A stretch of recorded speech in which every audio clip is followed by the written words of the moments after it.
In April 2025, Japan's National Police Agency released a report. What they did was they went and actually counted how many people died alone in their apartments and they weren't discovered.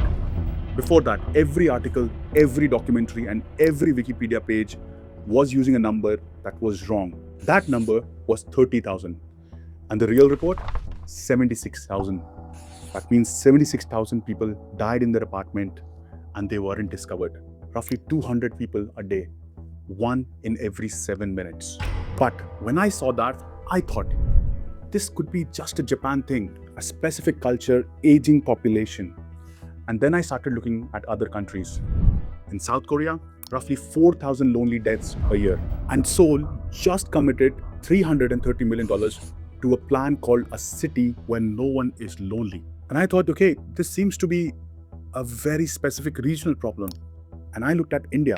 India, with 42% of young professionals in Mumbai, Delhi, and Bangalore, report feeling lonely. They have a name for it in Bangalore. It is called the Bangalore virus. I'm not telling you loneliness isn't real. I'm telling you someone is controlling how real it sounds. So, we have been more connected than ever before in human society. So, why is everyone so lonely?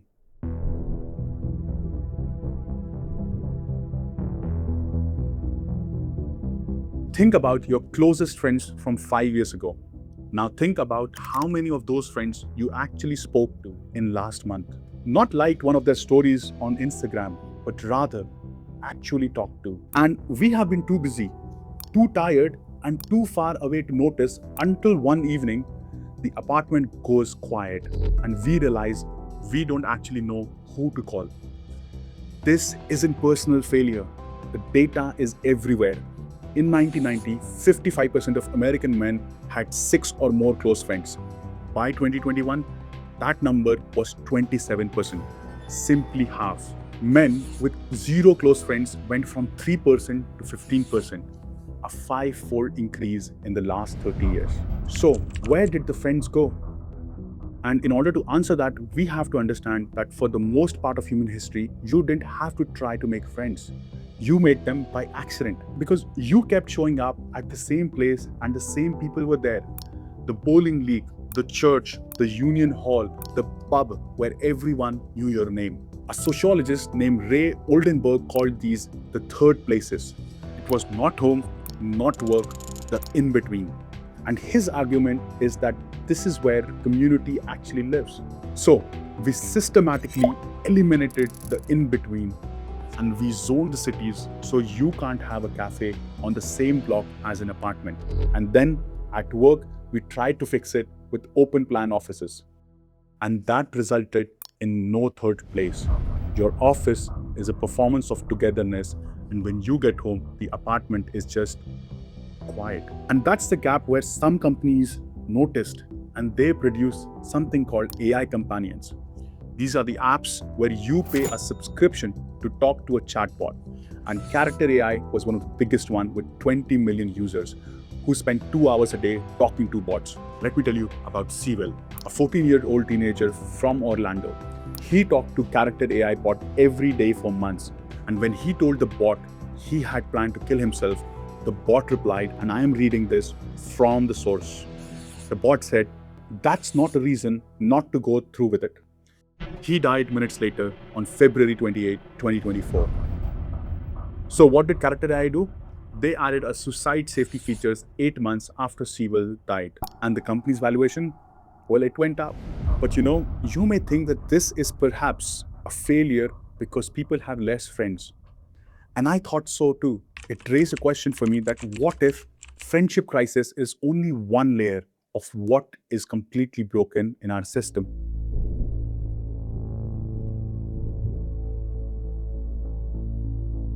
There is a specific loneliness that hits you after a family call. You talk, you hung up, and the apartment was somehow quieter than before you dialed. This is the loneliness of distance. Everyone is moving away from each other slowly for reasons that each made sense on their own. Not because family fell apart, because the economy told an entire generation to go where the jobs are. And people just went. A classic example is India. In India, the joint family was an infrastructure. 3 generations living under one roof. Grandparents watching the kids. Cousins everywhere. And nobody, absolutely nobody, scheduled a visit because everyone was already there. Then the economy changed. And if you grew up in a tier 2 city like Lucknow or Patna, you decided to move out because there were no jobs. And for you to earn more, you have to move away to a city like Bangalore, Delhi, or Mumbai. And that's where you start earning more than your parents ever saw. But what you lose is everything money can't buy or replace. Your meals are delivered through an app. Your evenings are spent on screen watching Netflix, and your apartment has flatmates that perhaps you don't know their last name. Jobs pull people away from everyone they know. Housing costs make it permanent, and every move resets your social clock to zero. And this is just not in India. In US, 1 in 4 Americans ate every single meal alone yesterday. This was breakfast, lunch, and dinner. Every one of those meals is a transaction. Someone collected a fee every time when a single person ate alone. And that is not an accident. It is a business model. Which brings me to the part of the story I really wasn't ready for.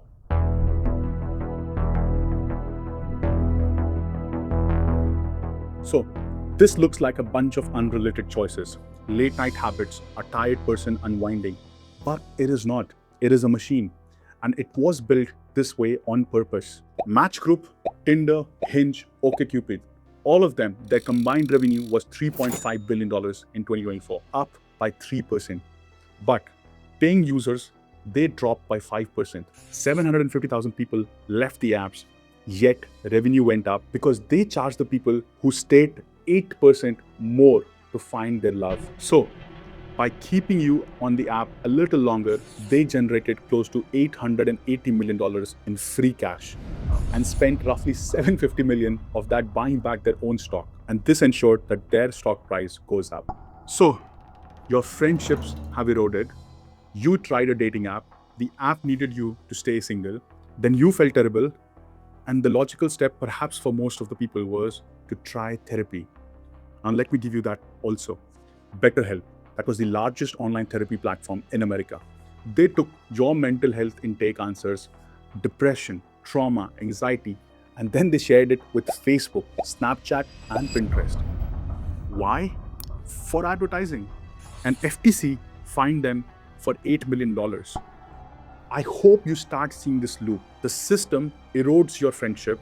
You download an app so that you can replace them. The app profits from the search, and you end up getting lonelier. And then you try therapy. They sell your data, and then you try chatbots, and that chatbot tells a 14-year-old that wanting to die isn't a reason not to. So every step is getting paid, and every payment depends on you not finding what you are looking for. That is the loneliness economy. $94 billion a year. And it works better when you stay alone.